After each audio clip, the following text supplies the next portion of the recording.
The year is 378 AD. Imagine the scene. The sun beats down on a dusty plain in Thrace.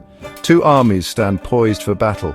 On one side, the legions of Rome, a symbol of power and order for centuries.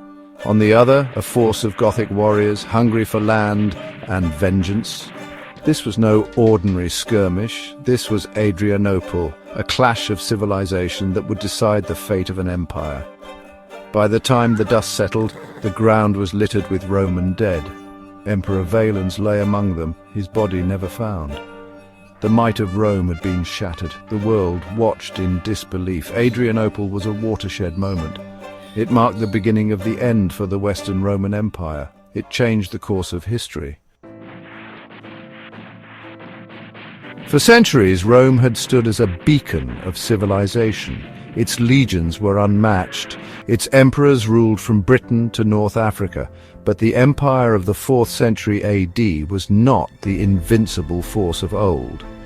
Beneath the veneer of power, cracks were beginning to show. The empire was vast, stretching its resources thin. Barbarian tribes pressed against its borders, seeking land and plunder. Economic instability and corruption plagued the government. The army, once the pride of Rome, suffered from declining morale and recruitment problems. The empire was a fading giant, ripe for a fall. The Goths were a Germanic people who had migrated from Scandinavia to the Black Sea region centuries earlier. By the 4th century, they were divided into two main branches, the Visigoths and the Ostrogoths. The Goths were skilled warriors and horsemen. They posed a formidable challenge to the Roman Empire. In the mid-4th century, the Goths faced a new threat, the Huns. These fierce warriors from Central Asia were sweeping across the steppes, conquering all in their path. Fleeing the Hunnic onslaught, the Visigoths sought refuge within the Roman Empire. They appealed to Emperor Valens for permission to settle south of the Danube River.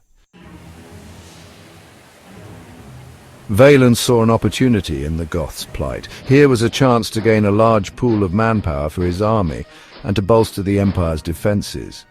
He agreed to let the Visigoths cross the Danube, but the Roman officials entrusted with the resettlement were corrupt and cruel.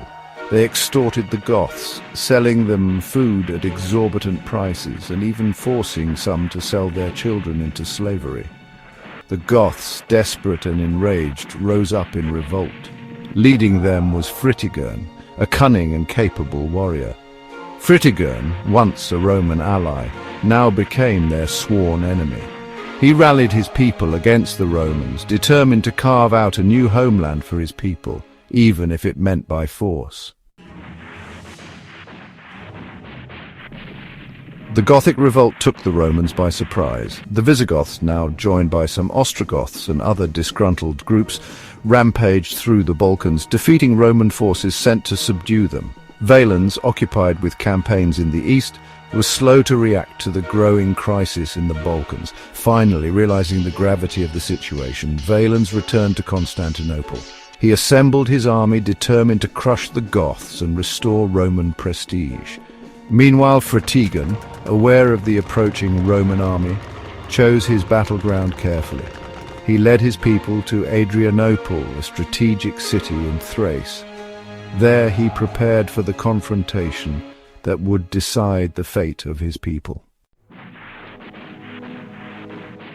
The emperor's gamble, Valens seeks a decisive victory.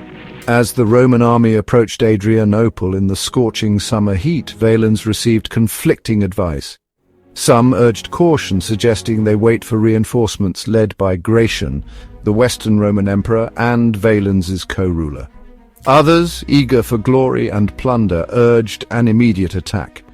Valens, swayed by the prospect of a quick victory and eager to claim the glory for himself, chose to attack. He underestimated the strength and determination of the Goths. Perhaps he believed that the legions of Rome were invincible as they had been for centuries. Death on the plain. The Battle of Adrianople unfolds. The Battle of Adrianople began with a Roman cavalry charge. The Roman horsemen, however, were unprepared for the fierce resistance they faced.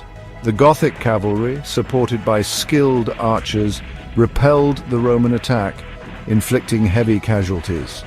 The Roman infantry then advanced, their formations hampered by the summer heat and the dust kicked up by the fighting. The Goths, using a combination of cavalry maneuvers and archery, slowly wore down the Roman legions. As the day wore on, the tide of battle turned decisively in favor of the Goths. They unleashed a furious assault on the Roman lines, their warriors fighting with the desperation of those who had everything to lose. The empire reels, the aftermath of Adrianople. The Roman army, surrounded and overwhelmed, broke and fled. The rout was catastrophic.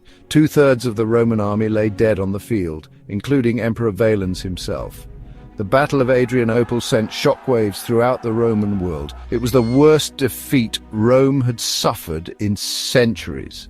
The empire, already struggling with internal problems, was now faced with a resurgent barbarian threat within its heartland. The victory at Adrianople emboldened the Goths and other barbarian groups. They realized that the Roman Empire was not invincible. A legacy of change. The battle's enduring significance. Adrianople was a turning point in Roman history. It marked the beginning of the end for the Western Roman Empire. The empire would never fully recover from the loss of manpower, prestige, and confidence that resulted from the battle. The Battle of Adrianople also had profound cultural and social implications. It accelerated the process of barbarian settlement within the empire, leading to a fusion of Roman and Germanic traditions. This fusion would shape the development of medieval Europe. The battle serves as a reminder that even the mightiest empires are not immune to decline and fall.